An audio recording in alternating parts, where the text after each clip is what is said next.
many years to ensure that college opportunity is available to all students in California, and especially that we address and close the inequitable opportunities that continue to exist for Latinx and Black students and other underrepresented students across our state.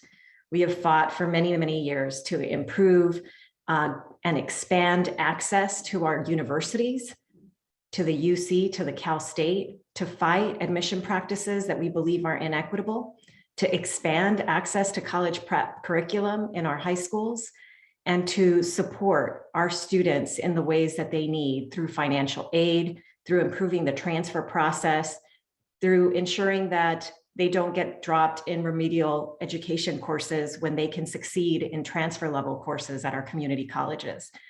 So it's with great love for my city of Los Angeles that I am grateful that Ana Ponce, her leadership at Great Public Schools Now, came to us and asked us if we would do a state of higher education report for Latinx and Black students in our city, in LA County.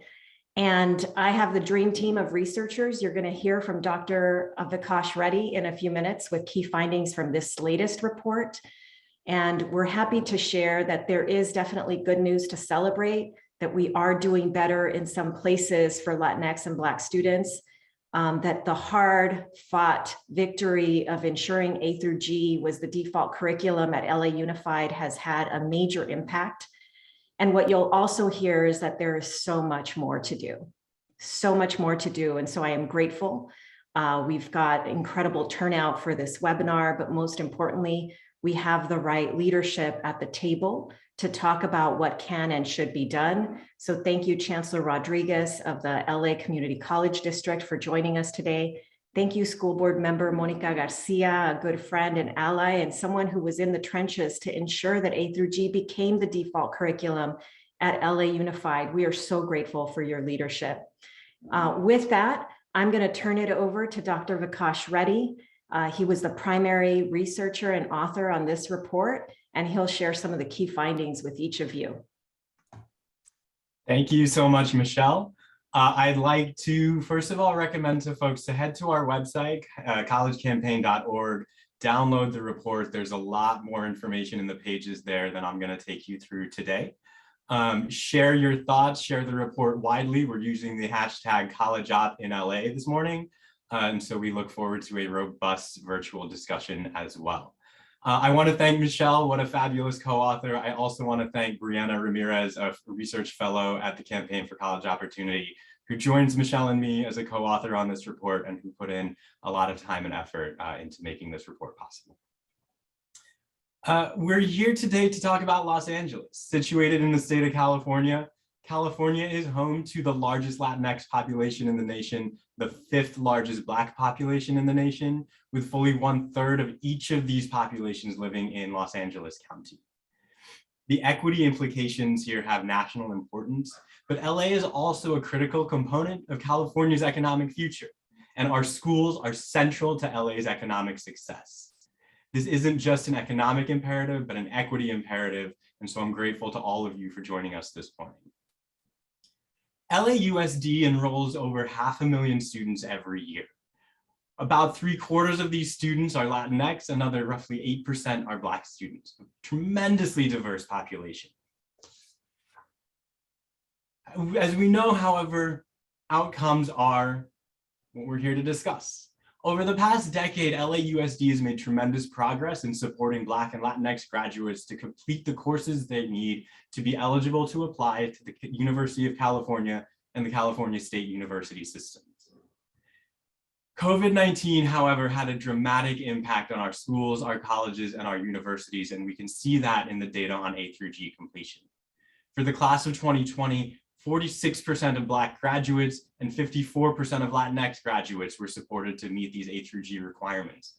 That was a steep decline over the year before.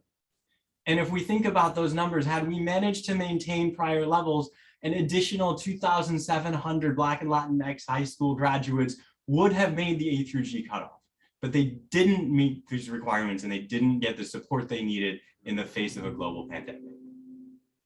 While we are pleased and breathed a sigh of relief that in the last year, we've recovered some of those gains for high school students. We know that the equity gaps that have opened up in the pandemic have remained durable. The pandemic hit our communities of color most significantly, and we must target our interventions and our supports to ensure that we can close those equity gaps. Even absent a global pandemic, if we look at high school seniors if we look at students who were high school seniors in the 2017-2018 school year, we find that only half of Latinx seniors that year ended up enrolling in college.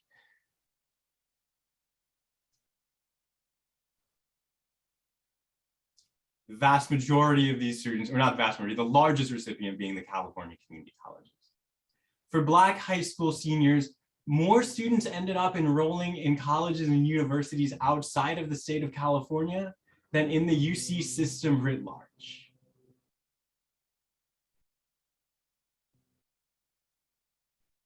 Here too, we see the California community colleges as the primary destination for Black Angelenos heading to higher education. And we know that the most of these students, Black and Latinx, heading to the California community colleges will enroll in a Los Angeles Community College District campus. Looking at LACCD, we see roughly 2/3 of the population are Black and Latinx. Excuse me. We know that in LACCD also the pandemic, the COVID-19 global pandemic took an enormous toll on students, reducing first year enrollment by roughly 1/3 for students of color.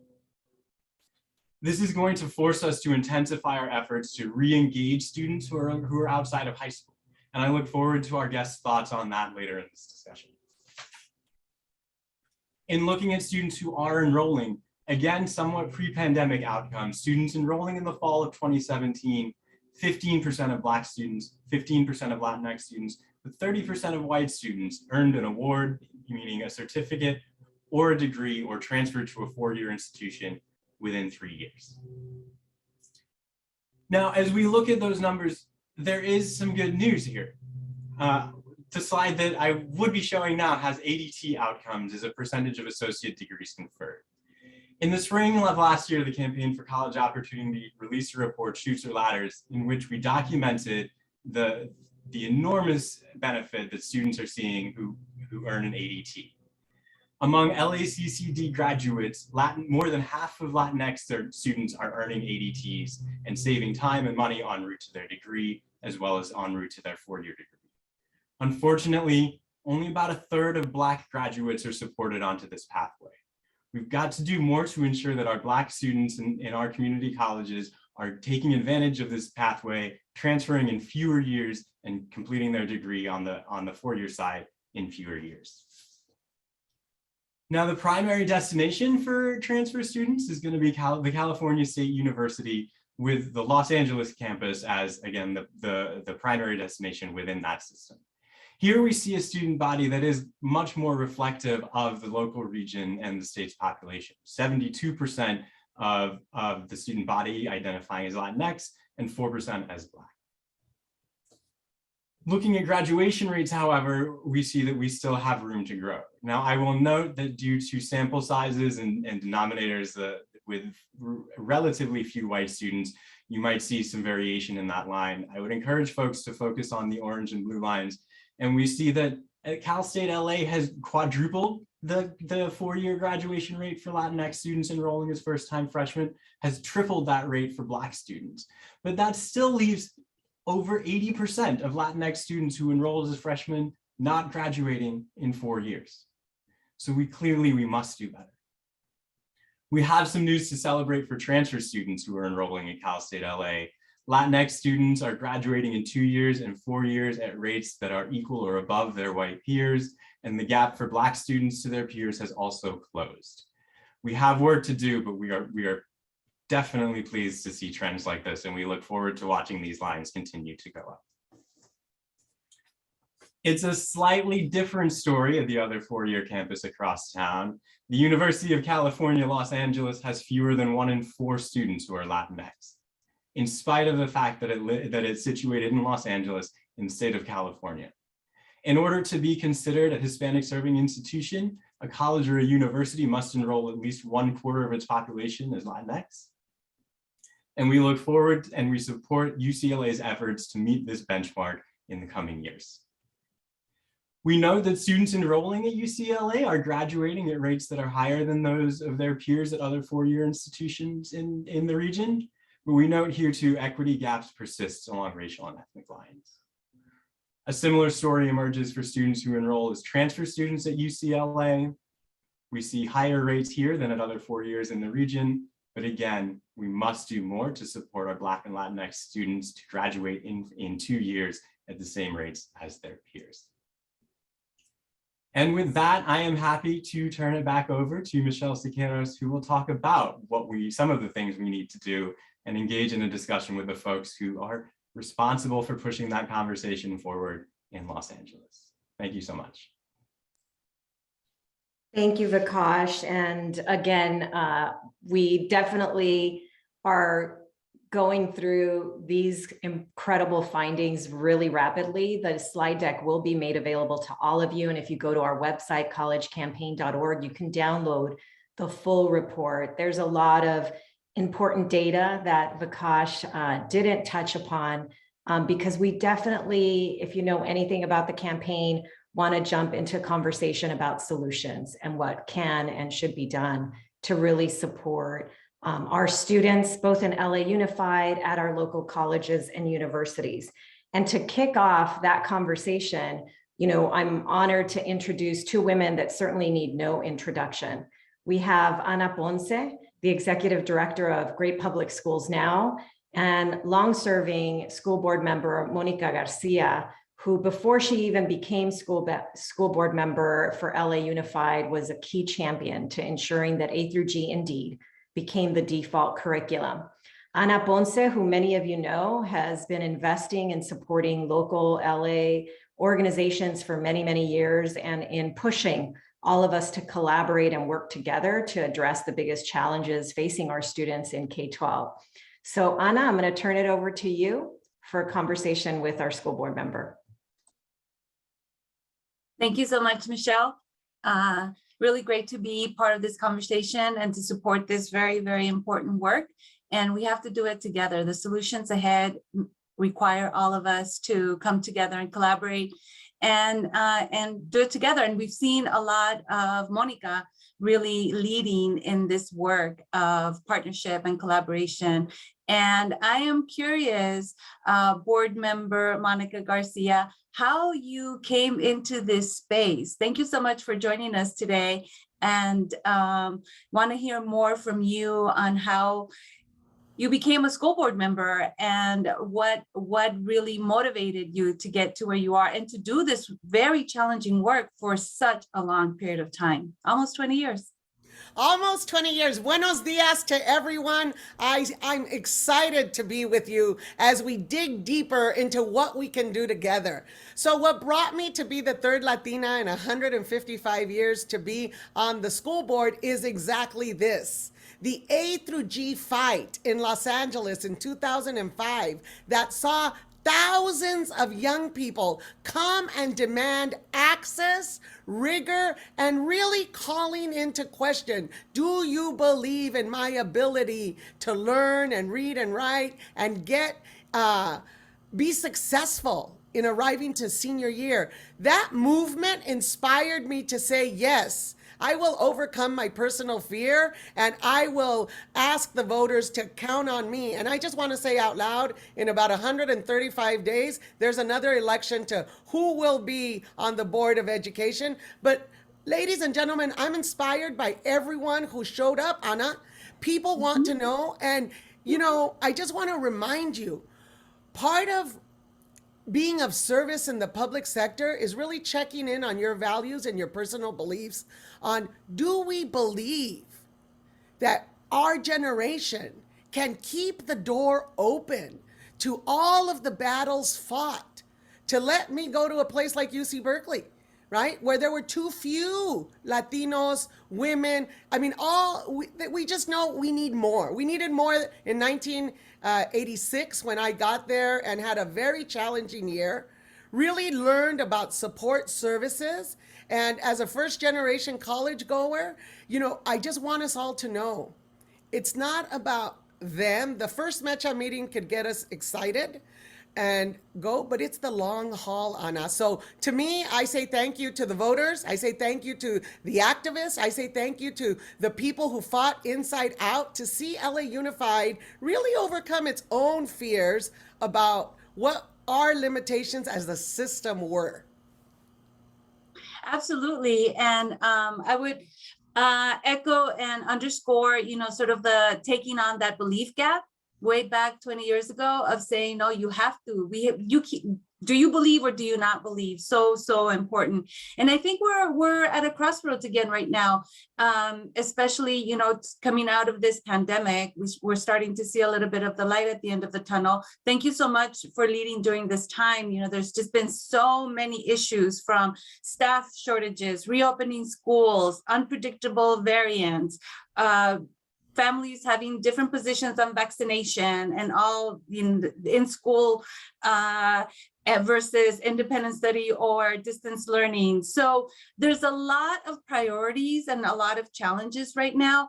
I'm wondering if you can share a little bit about how you're thinking about the next school year. This is the planning period. Like what are some of the areas of focus, priorities, or perhaps changes and strategies that you could give us some insight on? So for LA Unified, here is our reel, right? For so many kids of color, kids of low-income families, the universe is especially challenging to them. There's no time out for the seniors of 22 or the juniors of 23, right? The world continues to demand of our students, and I know that they have said to us, we are not the COVID generation. We are the generation that beat COVID. They have learned they are strong. They have learned they are resilient. They are creating the path to their own success with all of our support, but it's different than what you and I lived. So LA Unified has to reckon with dollars right now, but a structural deficit that really limits kind of choices for us. We are reckoning with a system that really is dying and a system that is emerging in our communities of schools, in holding out that same high expectation with high support, but in different ways. Could Sherman Oaks and Boyle Heights exist with support for what they need, but it's not the same? So we have some schools of 100 years old and some schools arriving at their first decade. Right? This is our reality. We have some schools growing in enrollment and some schools woefully low. So LA Unified has to battle that, or deal with the belief system of, are we going to continue to focus on closing gaps? A lot of our policy is in place. We have many partners working at their own school site, but really it is about the health of the system and really focused on adult wellness. We have seen when our adults can't come to school, we cannot provide service. We have seen a whole generation of people retire, and we are looking to hire in almost every position. So LA Unified is hiring, I want you all to know, but really it is that mission aligned employee that is being summoned to rise. This idea that we are in a creative space and we have to challenge our own practice. I think equity is at the heart of every decision LA Unified is making. Because when we spend $1 to reinforce a past practice that limits, where technology is letting us be more mindful of that. But when we really say, as local control funding formula invited us to do in 2014, that LA Unified did not do, which children need greater support, and how do we support their success, and how do we liberate those adults in that school community to create the best strategy for those learners? And like I heard, we got 440,000 kids. That's all of the CSU.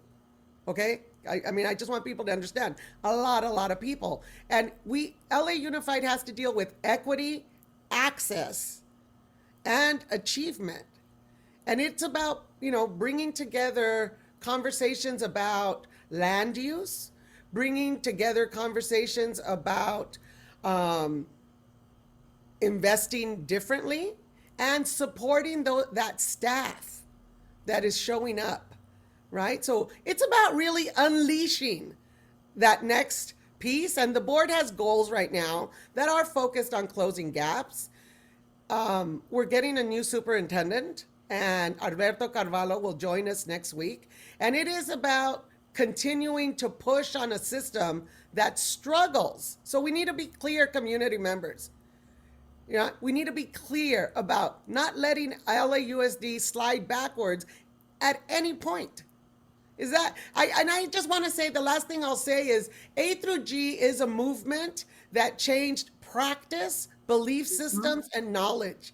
Today, you are bringing forth the knowledge that despite the California collapse of our recession, despite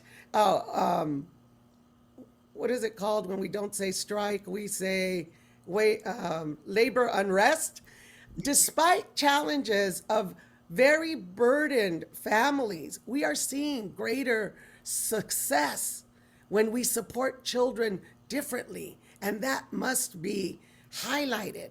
There is more graduation, and while we're not satisfied that Ds are still passing in California, in LA Unified, it has to be the main thing is the main thing. Proficiency in reading, relationship with parents and community, supporting those adults that are really the outliers of accelerating the pace of learning, and not letting anyone in the political system off the hook because they're either helping us or they're hurting us.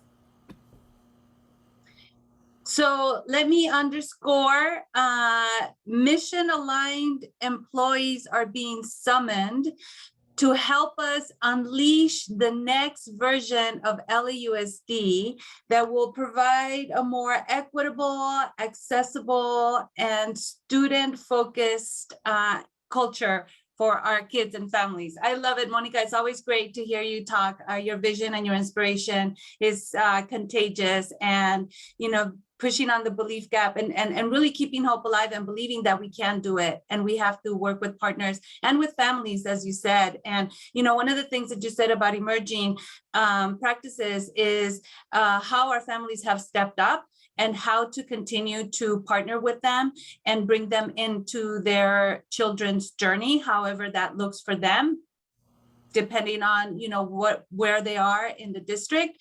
So really, really important points. And you jumped into the core of our conversation, which is the A through G. So we have the report, and really, really important data for us right now, very timely. Just in terms of giving a little bit of an overview of what has taken place to get us where we are, and what are some of the things that we can continue to do in terms of keeping the numbers going up. So, again, I want to remind everyone that the A through G movement was about a lot of community-based organizations, a lot of moms and grandmas saying, hey, why can't my kid get access? When we were overcrowded, Ana, and only 40 kids fit in the science labs, that limited what we can do. I just wanted to remind you, the Harvard Civil Rights Project, like this report, came and told us only 41% of your Black and brown kids are graduating. And LA Unified was going to the state and saying, everything's okay, we're all doing the best we can. And so we needed to really reject those ideas that things are okay when so many kids are left out. And what I am inspired by is when we've just lived through and we're living this pandemic, we have to think about what happens if we have a radical movement towards reading like we did on vaccinations. So in some way, that community outcry, and I'm going to remind you, in 2004, a place like Garfield High School with 4,600 kids had 3% kids passing A through G with C or better, right? So today our literacy rates are low, they're coming up, but they're in a place of concern. And we know that we have focused on A through G as the goal. We want every student to be prepared to make choices when they arrive at 12th grade, 18 years old, to make choices about life and career. What we need to remember is that this is a process, the journey. The class of 2040 is born this year, everybody, right? The class of 35 is in our kindergarten. So the journey of moving a system, a very large system, has to be about focus, mission, and the investment. It doesn't work to say we're going to go to ethnic studies but not fund it. It doesn't work. And then it has to be publicly analyzed, right? Because we have tried, A through G has been our overall umbrella. When we've talked about equity as justice or close the gap, or even who gets to teach our children, all of those pieces, and all of us who went to school, we learned about practice, right? Theory and practice coming together. So it is this continual improvement, and we have to think about that. It is about rights and responsibilities. So every consumer of the system has the right to hold people accountable. And we have to do it at the district level, and we have to do it at the school level. And the school level is really where the magic happens. So this is one of the reasons why I support money going to school sites so that they can show us what works. Because a large system like LA Unified, one size fits all, just did not work. The other piece I want us to look at is how much are we investing in instruction. LA Unified could say I got $4 billion in instruction, but we really have to dig deeper. Which part is working? Are coaches working? Is PD working? And I think just like the pandemic showed us, it's personalized. Right? We were learners in finding out, why didn't people want to get vaccinated? And how many chances did they get vaccinated? So we need to really understand that the system has moved from success for some to success for all, and that requires change. Change in investment, change in data collection, and change in levels of discomfort. Yeah, right? Yeah, absolutely. So in terms of the system working for some to the system working for all, well, one of the findings that was actually one of the starkest findings was that while the percentage of Black and Latino students meeting the A through G requirement dropped during the pandemic, white students actually increased. And so the system is working for some, and not working for others. So what conversations do we need to have in order to start to bridge that gap that was narrowing and now it's widening again? Yeah, and that is double concern, right? But let's understand this. When we talk about the Anglo population, that's 9% of LA Unified.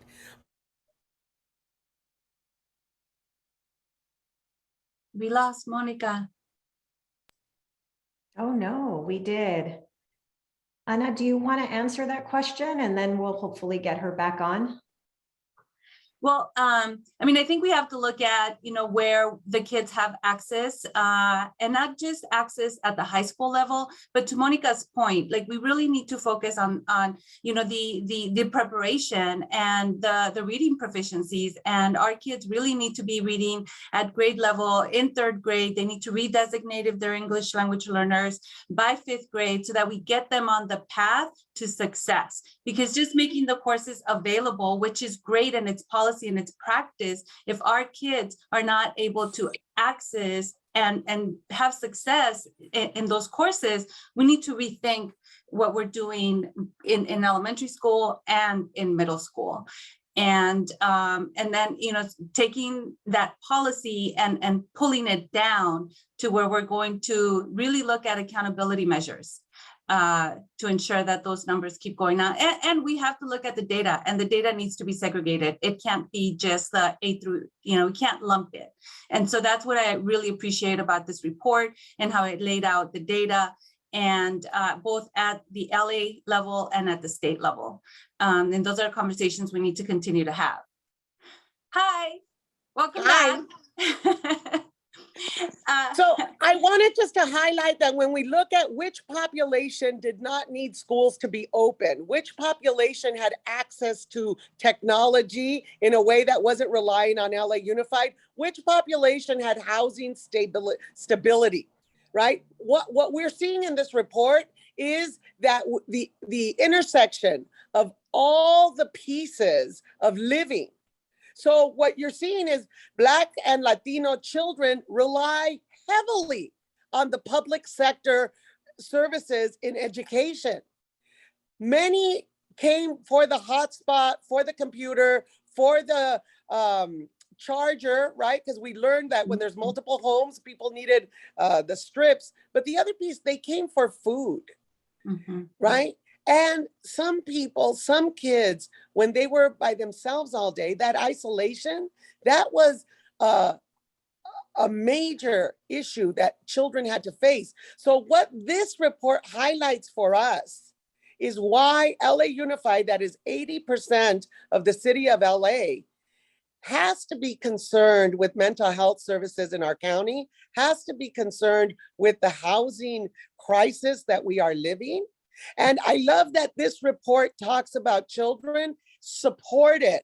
They're not telling us what the student outcomes are. They're saying, what did our system yield? What did our public policy accomplish? And so, Ana, to me, we're 91% kids of color.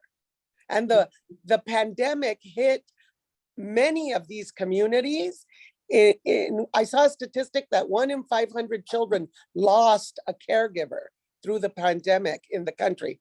And so we just have to remember, when we're focusing on academics, we must have a whole child lens about to very much understand what those adversity struggles are. Definitely. Well, thank you for that. We have just a couple more minutes. I'm getting to my last question, Mónica. And of course, it has to do with our new superintendent. You just went through this search process, and he will start next week. And you share a little bit about what you hope he will bring to LA, to our communities, and how you're going to hold him accountable. So when Mr. Alberto Carvalho said to the board, I've seen your goals, and I think we can achieve them together, the first thought I had was, wow, he believes us.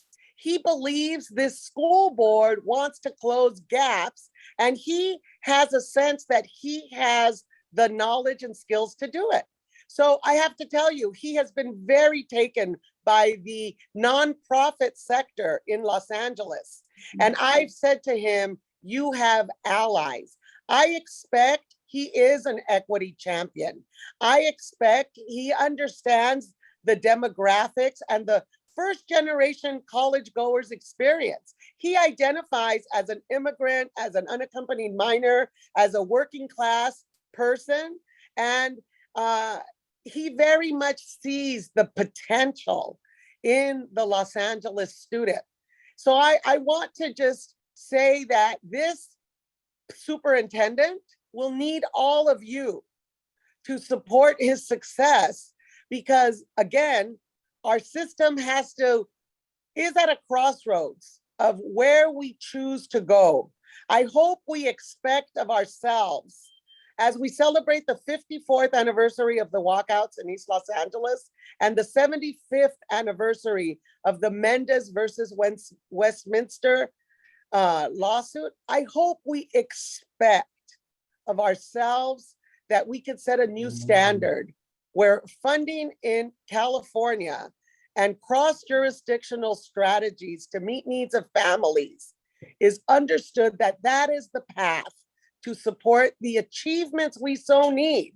Because I'm going to just lastly, Alberto Carvalho understands our kids need to find work, be able to pay for rent or mortgages. And that's the Los Angeles. That's the Los Angeles that we all started this conversation with. We love it, right? So I'm excited about the future. I'm inspired by how hard people have showed up for one another.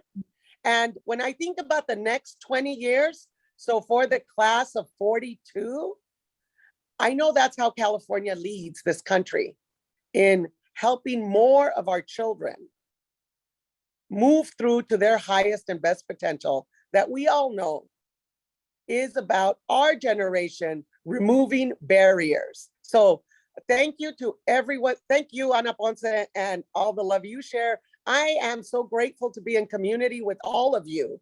And I have to say, Great Outcomes East LA is all about us working with our community colleges. And we're going to hear from our chancellor next. And he has been, again, people in Los Angeles willing to work with one another.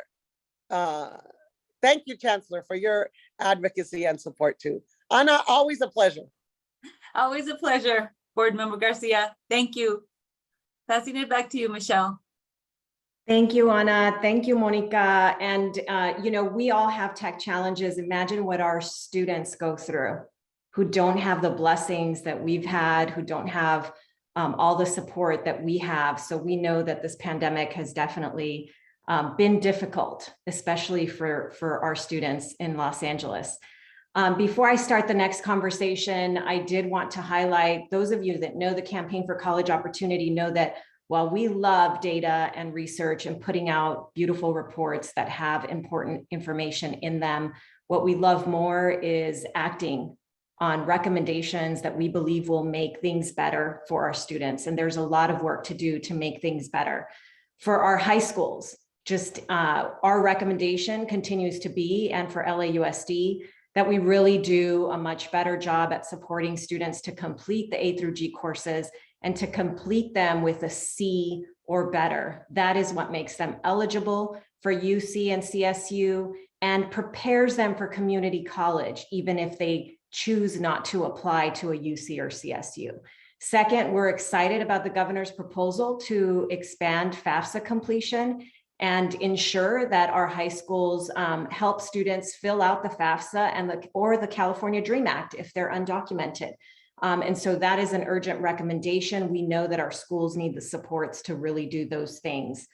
For community colleges, our recommendations, which we're going to jump into with Chancellor Rodriguez in a bit, are really to continue to strengthen implementation and equitable placement. Our students deserve to be put in college level courses, not in ineffective remedial courses where we know they do not succeed and where disproportionately Black and Latinx students are placed. We also know we need to improve support for students to transfer through the associate degree for transfer. And just in general in completion, I think some of the concerns that we certainly have continue to be that the completion rates, especially for Latinx and Black students, are far, far too low. We also urge our universities to do a better job at supporting students to completion. We have asked our universities to also expand their outreach and engagement and enrollment of students. You see in our report that we are critical of the reality that UCLA does not look like the city it sits in. And as a proud Bruin, that is something I will not ever stop saying. It is abysmal that only 21% of undergraduates at UCLA are Latinx in a city that is a majority Latinx city. Our state needs to do a better job at ensuring we are funding those enrollment spots at our universities, and we are excited about the governor's budget proposal to do just that, to make sure that we invest in a multi-year funding plan for the UCs and the CSUs, and one that not just gives money to our universities, but says, with this money, we also expect that you will be intentional about closing gaps. That focuses on supporting transfer practices at our community colleges and investing in our community colleges in the way that we need to. So with that, I'm super excited to invite Vanessa Aramayo to react to some of these findings really quickly before I have the opportunity to talk to Chancellor Rodriguez.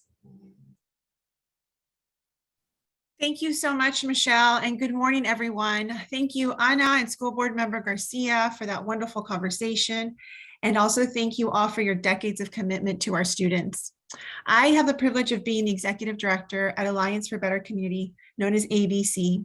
We are an advocacy and power building organization that is working to advance social, economic, and racial equity and justice for the Latino community and the Los Angeles region. You've heard about the campaign to make AG curriculum more accessible to students and the significant impact this has had. There's no doubt that progress has been made, but we are still not where we need to be, as this report also highlights. And now that we have also, now in addition to all of that, we also have to protect the progress that's been made because of the pandemic. And we have to make sure that the gains that we've made are not lost. ABC was a leading organization in the important AG fight, and there have been more fights and efforts to fix the policies that need fixing for our students if we are to truly achieve equity and ensure that our students are not only not left behind, but can realize their full potential and thrive. And many of us here who are first-generation college graduates know that a higher education not only changes the life course for us as individuals, but for our families as well. This is why the K-12 and higher ed advocacy pipeline must be strong. ABC is proud to be part of the Community Engagement for College Success Network that is made up of community organizing and policy advocacy organizations that are active in the K-12 space that want to also have an impact in college access and success. We're thrilled that our Latino Scorecard report was cited in this report here. We've heard that K-12 is where a lot of the magic happens. We see as advocates and as community organizers that there's magic happening when we are solidifying that advocacy pipeline, ensuring that our families are engaged, that the right people are at the table making decisions for the solutions that are going to expand opportunities for our students. We've learned much in the last 20 years, and one of those things that we've learned is that collaborating makes us successful. This is why we're very proud to be collaborating with our partners and ensuring some of the highlights that I want to share in this Latino Scorecard report. And there's a link that can be put in the chat. I invite you to take a look at it. It's also ensuring that our families are aware of the financial aid. Ensuring that college is financially accessible to families is one of the areas that we are continuing to work on with our partners through this network. We also want to make sure that we are engaging schools, community colleges, and the network of community partners to make these options and these opportunities more available through programs such as dual and concurrent enrollment, making more classes more feasible and making college more available. But I want to go back to one of the things that Mónica, that school board member Mónica García and Ana were talking about. And that again is the power of the collaboration. Every fight that has had success and where we have been victorious has not happened without the strong collaboration and the strategic collaboration of the partners that are involved in order for us to be able to make the changes and the fixes at the policy level. The changes in practices, the changes in programs, these are the impacts where the positive impacts are delivered for our students. And so I want to thank the Campaign for College Opportunity for this report. I want to thank GPSN support in being able to make this a reality and being able to put more data out there that makes the case for why the change has to happen. We are very optimistic and very excited to continue working together and to make sure that we are truly creating more opportunities to grow equity for our Latino and our Black and Brown students. Thank you so much. Thank you, Vanessa. I now have the pleasure of being in conversation with someone who I admire, an incredible leader of the LA Community College District, Chancellor Francisco Rodriguez. We are good friends in spite of the fact that he's a Giants fan, but that's okay. Nobody is perfect. Chancellor Rodriguez, thank you for joining us today. Thank you for your leadership. Thank you for never being afraid about talking about the areas where we're not doing well and we need to do better. I've always appreciated that from you as a leader, and thank you. Thank you for being here. Mucho gusto, Michelle, and thank you to you and the campaign team for inviting me siempre. Put up the bad signal, I show up. Particularly when we're putting out these incredible reports, that I think outline the areas that we're doing well, growing, and the areas where we still need to markedly improve. And anytime I get a chance to hear and be with my hermana Mónica García, are you kidding? I'm gonna show up and be inspired as well as challenged. And it really underscores for me the important, special, and functional interdependent relationship that we have amongst groups like the Great Public Schools and ABC, LAUSD, and all of our community partners, many of whom are joining us this morning. So con mucho gusto, con mucho orgullo, I'm happy to be here and inspired by these reports. We definitely need more of that. So I appreciate you kind of kicking off with saying we need to be talking to each other, working together. And I know before we kicked off this Zoom conversation, I asked you if you'd already met with the new superintendent, and you said, oh yes, of course. He's not even on the payroll yet. And of course you had a conversation with him, and that certainly gives us hope as well. Chancellor Rodriguez, just to start, I would love for the folks on this Zoom to get to know you a little bit better. We know who you are as Chancellor, but what brought you into higher education? Why are you passionate about doing the work that you do here? Well, thank you. One of my mentors, Kevin Ramirez, may he rest in peace, former president of Sierra College up north, said, never confuse who you are with what you do. So that kind of phrase stuck with me. So my journey, and I appreciate the way you phrased the question, Michelle. I mean, I'm the child of Francisco and Amelia Rodriguez. And, that means a lot to me, their struggle, their journey as immigrants from Jalisco, Mexico to this country in the 50s, the struggles as English language learners, as persons who had to adapt to a culture that was not very receptive to Mexicans in California, believe it or not, ironically, and whatnot, that sort of struggle. And them struggling for 30 plus years in factories, in laundromats to put food on the table, and they had union jobs, which is where we were a blue collar union family. All those things sort of stay with you. So yeah, I'm a proud child of immigrant factory workers. I'm a product of the civil rights and affirmative action movements. We don't say the words affirmative action very much anymore, and we should. Those are laws that are still in place to affirmatively direct resources and to affirmatively deconstruct, reconstruct, reimagine structures that have been harmful to people who are brown, black, poor, and students and others with disabilities. So there are some reasons that these civil rights laws are in place, and we need to sort of think about those who came well before us and the legacy that they have left and the work and responsibility that we have, no matter what roles that we play. So, as a deep and conscientious observer of my environment, as an English language learner, as a first gen, I observed everything around me, from the poetry in the streets to on gay rights, as they call it, to women's rights in San Francisco, to the United Farm Worker movements, to boycotting, Safeway and telling my dad, don't buy the lettuce, to tell my partners, don't buy Coors beer. I mean, all that kind of stuff, all that movimiento stuff that still stays with me. I mean, in terms of knowing who I am, I had a poster of Bruce Lee, the UFW, and Emiliano Zapata. I mean, all together. And I saw no dissonance between any one of them. Listening to Earth, Wind and Fire, War, Tower Power, as well as Ramon Ayala and Los Bukis and, Los Tigres del Norte, all that. I say all this kind of weird stuff because that's who you are. And that's the stuff that nurtures you. The Jose Ramirez that we are beautifully shrouded with this morning nurtures my soul. So I am the communities that I represent. I don't disassociate myself with that.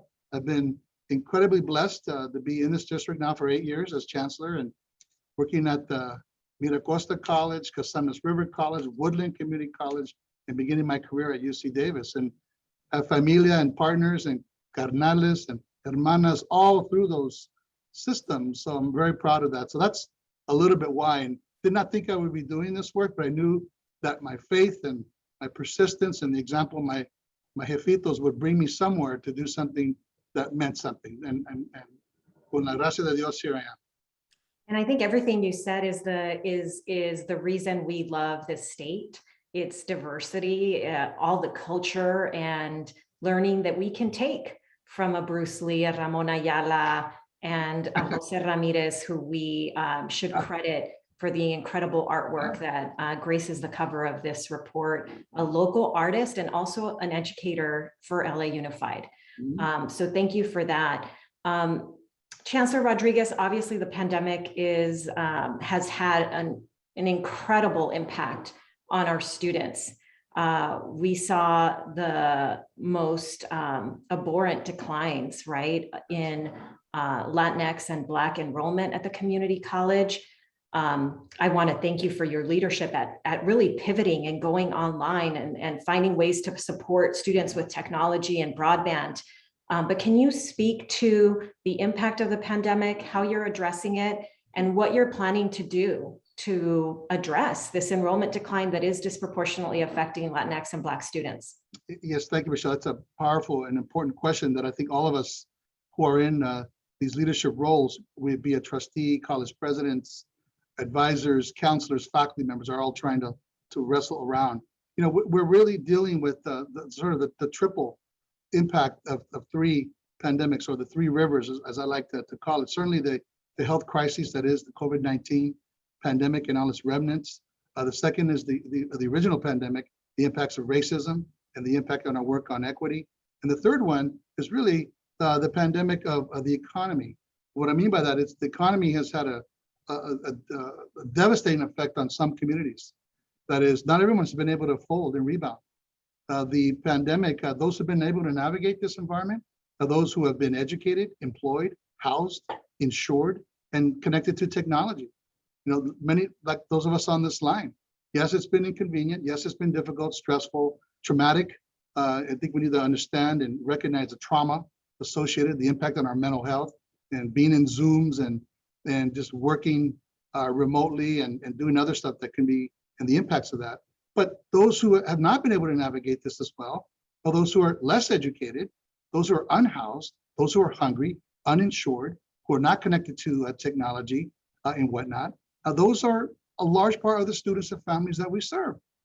So while we are talking deeply about how we adjust and pivot, and we have done pretty well, I'm very proud of the work at our 9 colleges, the leadership of the college presidents, support of our board of trustees, the investments that we have had from the federal government, state government, local government. We've had our best philanthropic years ever. People in Los Angeles came out to support their students and their community, so we could provide the kinds of digital devices that you mentioned and other supports that will allow our students to persist. So very, very pleased that we've been able to, as you mentioned, pivot 10,000 courses to an online environment in 2 weeks. Our faculty members stepped up. We provided professional development to each one of our faculty members so they can be better teachers of online. We were 80-20 before the pandemic, and now it's the opposite almost.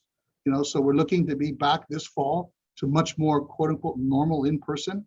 I'm hopeful, and I've asked our people to plan for 75-25 for this fall. Our spring semester just began this last Monday, and we planned for 50-50, but the online environment, the student demand went towards online. So now more like 60-40 online to on ground. So how are we planning to get some of these students back? And what I want to mention first is what I really support the accountability and the points made in this report, particularly some of the warts that we have to address here in our district and some of the areas that we need to continue to support. You know, what we're not talking about is the students who are not in college, the students who are left out, the students who are not having access to our academic shores. And clearly the report points out that those who do come to us, tremendous support and success for ADT, and I applaud the SB 1440, then Senator Padilla and the college, the Campaign for College Opportunity for leading that effort. And I remember many of us were on that list, the no good list, remember that? And I said, man, I don't want to be on this list. We were, and we were rightfully on that list, rightfully. Now I'm glad to be on the other list of students who are achieving, Black and brown students at a higher level for ADTs. Black students, not so much. So we lost, you know, close to 40% of our Black students over the last couple of years, 30+% of our brown students over the last couple of years. That's simply not acceptable. So we are looking to revamp, and we are. This has been the major point of discussion over the last year and a half for us as we try to, first and foremost, retain the students that have already given their academic promise to us. In other words, They've already signed up. How do we retain the students? You know, for most community colleges, about 30 to 40% of the fall students don't go and aren't enrolled the following fall. All of us have this issue of retention and persistence. So we would simply to hold on to the students. So the answer, or let me rephrase it, is the question is why? Are we not offering the sequence correctly? Is the curriculum not relevant? Is the online environment for the birds and people don't like this? Is our online services and counseling and financial aid and other major academic supports not working? Is athletics, you know, that we've reduced in some cases eliminated, not working for students, particularly for Black students who have seen athletics as a pathway into the higher education environment? Is it that we're not guaranteeing that the curriculum that we're offering in the timeline that we're offering it provides them the skill set to get the kind of job that they can get now for $15, $18, $20, $25 an hour with very little or no education? The economic pull is too strong right now. And for our people, our brown and Black families who have to work, 52% of LAC City students live at or below poverty. 85% are on some form of financial aid. The lure to work is very strong right now. And there's a lot of lower level, medium level work that needs little formal training and education. So our Black and brown families are working, which is not a surprise. They're working. Some are stopping out. They're not dropping out. So it's important for us not to lose hope and to ensure. And the lure to work is competing with the fact that we're not doing enough in terms of financial aid, right? And so we've been part of a statewide coalition to really ensure that Cal Grant financial aid is more equitably distributed to students with the greatest need, and to push our legislators to think about, should we be doing financial aid for families that earn $100,000 or more? Or should we be doing financial aid for families that are living below the poverty line, can't afford rent, can't afford a good education? So thank you for that. I do want to ask you, you know, we just listened to Ana Ponce and school board member Mónica García. The LA Promise is a guarantee for LA Unified graduates, right? Into LA community colleges. Tell me about how you're utilizing the LA Promise, what else can be done given all of these challenges and what's been raised in this report. Excellent. First, I want to thank Board Member Garcia. She was one of the early adopters when we brought up this idea that every single, I think I was on your show, Member Garcia. I said every single person who graduates from LAUSD will be guaranteed a seat at one of our colleges, every single one. I said it in English, in Spanish, in Caló, in sign language, whatever way I could, to make a strong and demonstrative effort that we would serve our community. And we're still doing that. And you know, that led to legislation that was signed by 2 governors that ultimately allows every Californian to receive 2 years of tuition-free education, led by the LA delegation of Assembly Member Santiago and others, and community support that said every person deserves a right to attend a community college, irrespective of zip code or station in life. We have 5 cohorts now, Michelle. The students who go in to the LA College Promise are succeeding at a higher rate, graduating at a higher rate, hitting math, English transfer level at a higher speed, and persisting at or near their other peers, or their white counterpart peers. So we have increased the enrollment from LAUSD to LACCD by over 26%. This is full-time enrollment, and those students are doing very well. So we have 5 years of cohort data. We presented this nationally. We have shown that 2 big systems, the largest community college system in the nation, maybe the world, and the second largest school district can work together fluidly. That has spurred other kinds of innovations. Our dual enrollment activities are finally getting off track again. It's a little bit of a lull because we have access to the schools, and not many high school students wanted to take online classes at that time. So now we're gonna get back in the schools, bolster dual enrollment. We looked about 10,000 dually enrolled students, 9,000 come from LAUSD. We want to double and then triple that number. So our College Promise program is going very, very well. We are engaged in a whole variety of other efforts. My discussion with the superintendent was very specific. For the first 5 minutes, it was abrazos, hermano, welcome, and this, you know, the brotherly thing. And then it was like, let's get to work. We want to be LACCD, each of our 9 colleges, in front of every single high school senior between March 1 and June 30th. Because we know that the letters of acceptance are going to be coming out.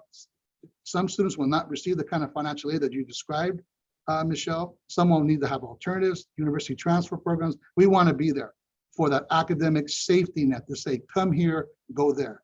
You know, it doesn't matter so much where you begin, it's where you finish that matters. So we want to make sure every student has an option. Every high school student has a place that we guarantee at one of our 9 colleges. We have a 2-year program mapper that we're unfolding. We've got emergency aid from our HERF dollars that the federal government gave us, where students can receive thousands of dollars, laptops, food vouchers, bookstore vouchers, vouchers for childcare, for the teen parents to come in. So there's we're revamping our adult education, working closer with adult ed at LAUSD. There's thousands, if not millions, of persons with a little bit of education with no degrees or certificates working in areas that if they could have some level of education, they could bolster their economic output for a lifetime. So those are the kinds of students that we're going after. We're being very intentional.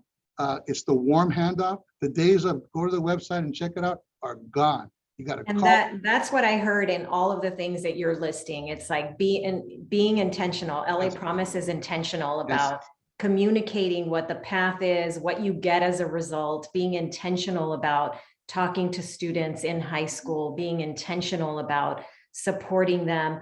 I just want to remind everyone to drop any questions that you might have. This is going to be the last question that I have for Chancellor Rodriguez, but then I'm going to pass it to my colleague, Audrey, who's going to facilitate Q&A so that we can answer some of the questions that you have for the last 15 minutes of this conversation. So Chancellor Rodriguez, you know, one of the things we've really appreciated is your unabashed support for the associate degree for transfer and for improving that. You've talked about it already. And also your real unabashed support at eliminating remedial education courses and getting more students, especially Latinx and Black students, in college level courses. But we still are seeing some pretty devastating completion gaps. Would love to have you react. You know, the most distressing data in this report is that only 15% of Black and Latinx students, you know, complete a certificate, a degree, or transfer after 3 years. That number is double for white students, right? So the gap is still significant. Can you talk about your strategies for supporting these important reforms and improving completion rates? Yes, thank you. Well, I think we have to face the brutal facts that while, for example, our district, and I can only speak to the one that I'm a part of, well, we made significant gains in some areas. That is the number of full-time students, percentage and number of full-time students, percentage of students we've doubled our degrees and certificates since 2014, well over doubled.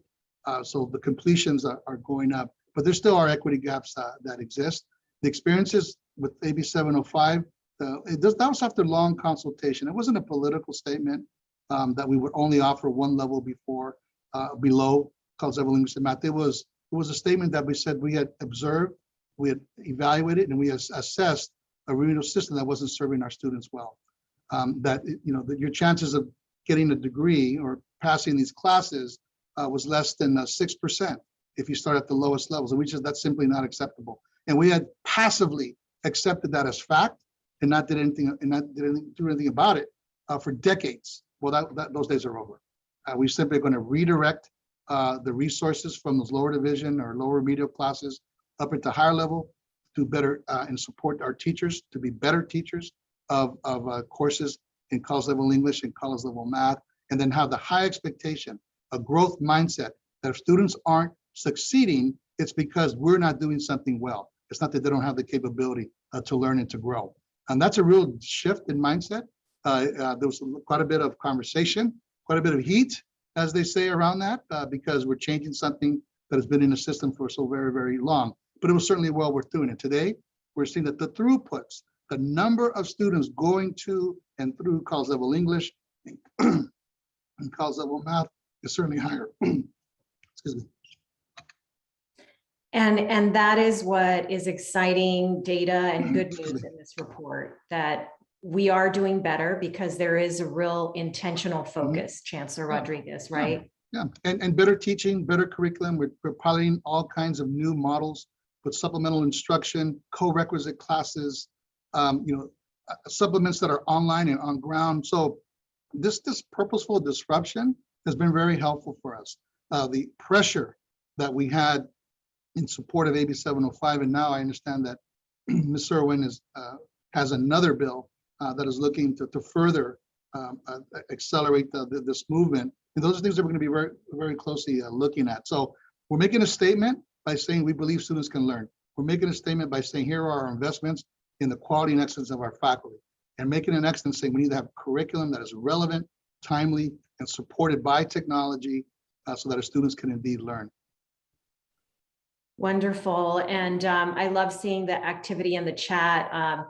Vice President Cynthia Olivo at Pasadena City College, noting that we have to get rid of deficit thinking. One of the things that data doesn't capture is whether or not they're in front of faculty that don't believe in them, or whether they're supported by faculty who do believe in them, who reflect their experience, value who they are as learners, as first generation students. And that's absolutely something that's so critical. Chancellor Rodriguez, thank you. We've not ended the conversation. I'm going to toss it over to one of my favorite Trojans in the entire state of California. I continue to prove that I work across party lines, across baseball lines, and across collegiate lines. Audrey, you're on. Thank you, Michelle. Definitely one of my favorite Bruins for sure. And I don't have many. Just kidding. We have a series of questions coming up in the chat, and I'm excited about the conversation we're going to launch into with all, again, the questions that you've generated. So the first question is for you, Mónica. We have a question from ABC7, but it's also a follow-up to a number of other discussions that we've been hearing, right? We know that there's $500 million coming down from the state to go across the state to support better improvement and completion of A to G for students. What portion of that LA gets is still to be determined, but the question for you is, how do you see those resources being expended? What are the best ways to use that money to get our completion rates up with a C or better? Thank you for the question. So we just got $40 million for A through G support that we put into an A through G program in the middle schools. We also just really, it's in 3 places. One, it's hiring the people to do the focused work. So we had a conversation about college counselors versus academic counselors versus career counselors, right? The more intentional we are about connecting with each scholar, the greater outcomes that we see. We also have to catch it early and build the bridge. When we want kids to come to 9th grade with the literacy and numeracy skills to be able to accelerate their wellness, right? So a lot of it is about focusing on the English learners, focusing on the emerging readers, focusing on, one of the examples we have is Primary Promise, where LA Unified put more teachers at the elementary level to support those emerging readers. But in terms of the money, let's be clear that we can have another conversation about adequacy. This is more money and we are grateful for it. But for 20 years, we have been woefully behind. So it is about an emerging workforce also, because the support systems are not luxury. The support systems, those connecting positions for students, really do matter. So our psychiatric social workers, our pupil services and attendance counselors, and I support putting money at school sites by student Not just, again, not just spreading it out for peanut butter. You don't need the same thing. The school graduating kids at 90% with 60% of them meeting A through GC or better needs something different than the school that is graduating 60% with only 30% of the kids meeting A through GC or better. And friends, this is inside of LA Unified. It is, we have the best of the best and the challenge of the challenged. So the same system needs the different strategies. It goes to school site directly for individualized services to kids and reinforcing for those adults that are there. The last thing I'll say is more time.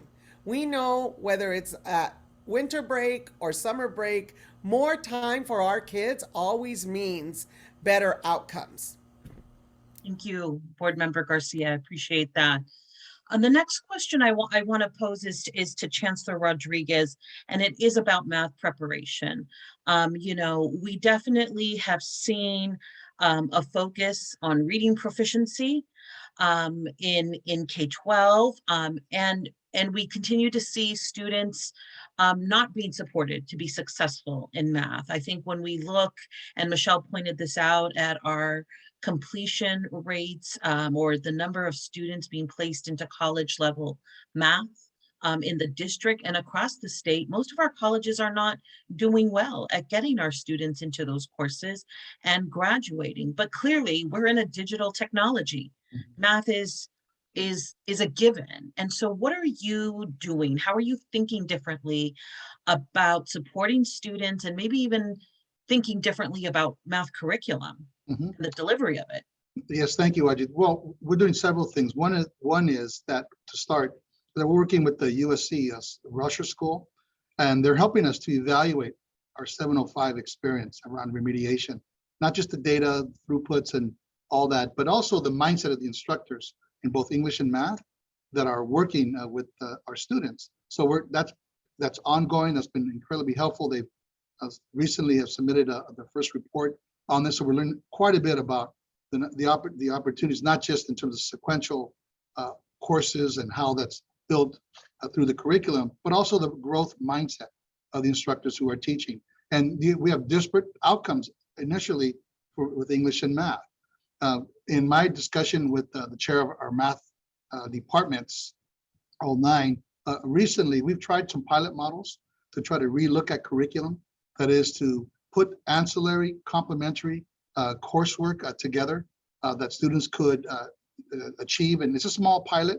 It was less than 60 students, but it showed that with some intervention support, academic support, and tutoring and other kinds of additional time on task that Ms. Garcia talked about, that those students actually did quite a bit better. So we're looking at that. The other piece, and then not to be lost, is that there is, like, for example, at Pierce College, all math is on ground, in person. They're not doing the online stuff. They believe that the connection to the faculty member before, after class, the connection to the resources that are on campus, to the tutoring labs and the math centers and the learning resource centers, becomes an important part of holistically looking at the whole student. They're making sure that they're not hungry, that they have technology tools, that they're housed, that they have mental health supports. All those things play into the success of a student in English and math. But it all comes down ultimately to good teaching. Good teaching. Our best professors could teach on the back of a flatbed truck and be excellent. So we need to provide them the tools, the technology, the wherewithal, so they can do their best of what they were called to do, and that is teach. So the issue of professional development becomes another major investment that we've had. And then lastly, I would mention that there's been $100 million given to full-time faculty hiring throughout the state of California this last cycle. That translates to about 65 positions for us. You look at the other faculty hires, and I've been very pleased that I've been here for the hiring of 700 or so full-time tenure track faculty at LACCD, almost 50% of our full-time core. And we've seen, because of our interest in diversity, equity, and inclusion, a higher number and percentage of those who faculty members who represent the students that we serve from our communities. You have to be intentional, once again, about who you want to hire. Who teaches matters. What they teach matters. How they teach matters. So irrespective of the discipline, if we keep in mind those factors, we'll do a whole lot better. And again, if the student is not learning, it's not the student's fault. The students, it's not so much the question of whether they're college ready. That's an old question. It's whether the colleges are indeed student ready. And that's the focus that we need to have. Thank you, Chancellor Rodriguez. I have 2 data questions that I'm going to ask each of you to answer quickly. So the first question for both of you, and answer quickly, where can we all find data on how, first for Mónica, where can we find LAUSD data for post-secondary outcomes? Does the district track how LAUSD students are doing in college? Do they graduate? Not well. We don't track it well, but you can go to open data, lausd.net, and we are making it public because we're going to need more help from our outside partners. Okay, so it's coming, and we want to help with that. Chancellor Rodriguez, where can we find the LAUSD students that come to you? How do we know if they graduate and go on to work, go on to a baccalaureate program? How can we follow that? Yeah, we have outcomes at laccd.edu. Go to our educational programs and institutional effectiveness button. And we have dashboards to disaggregate by gender, ethnicity, by outcomes through and by college, if you want to see it that way as well. So we've got dashboards that we use. The first at a glance that I would say, go to our student equity scorecards. You could track it over time to see how we're doing. Last question on data, because there were several around data. Are we tracking how students who identify as African American and Latinx, Afro-Latino, are doing in our systems, given that is a growing demographic in our state? I'll answer quickly. Yes, we do data disaggregation. We have 12 or 15 separate components for the Latino, Latinx category alone, and as well as a mixed race as well. So we are tracking that we have many students who come from multiple backgrounds. Yes, we do. LA Unified also invested in the Black Student Achievement Program last year. It is in the initial stages, but we have concentrated resources and strategies into schools where we have 200 African-American children, 100, at least those populations. But the BSAP program, I'll share it in the chat too. Thank you. Now, this is really my last question for both of you. There are almost 200 people on this webinar still. We know that both of you get it. You walk the talk, you understand the data, you're not afraid to sit with it. And we know that neither one of you are afraid of taking a hit when it comes to our students. And we appreciate that. And those are the types of leaders that we need. How do we support you? You're both moving bureaucracies that don't like to go fast, that don't move fast, that protect themselves. How do we support you?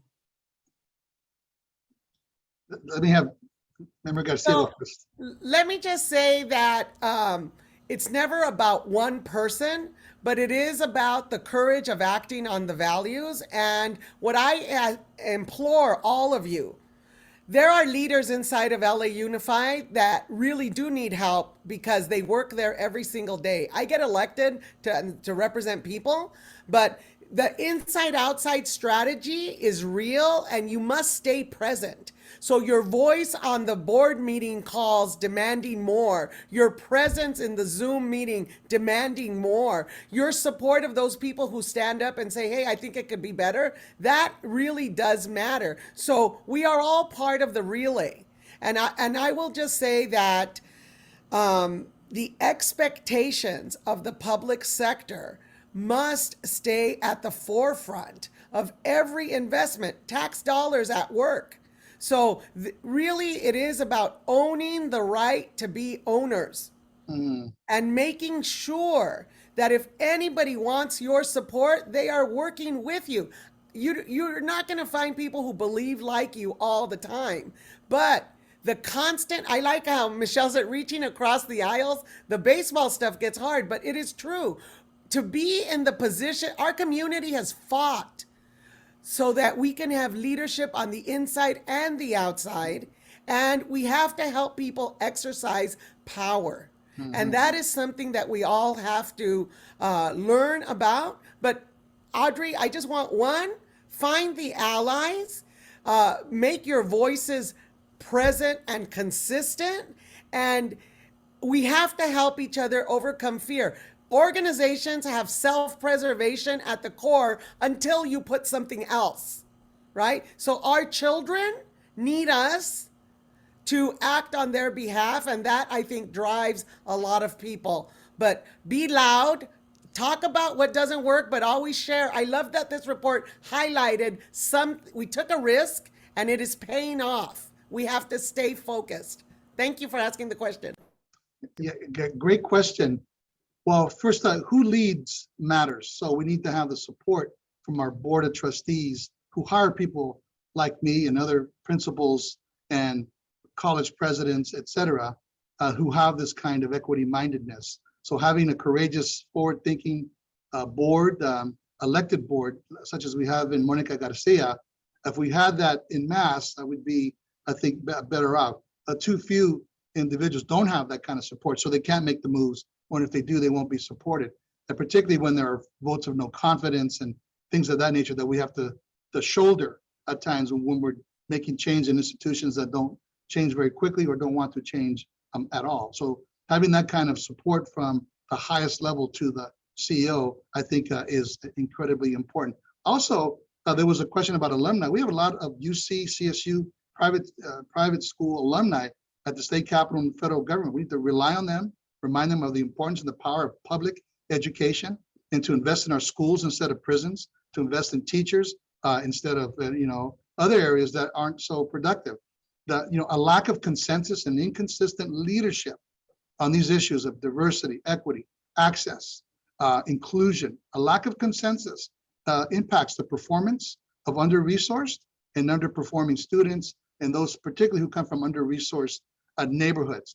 There's a lot of brown and black students who are in said neighborhood. So without this major shift in leadership, in our perspective, our equity mindset around equity and inclusion, in higher education and K-12, our profession frankly runs the risk of further bifurcating the gaps that exist and passively and complicitly perpetuating inequality and educational disparity.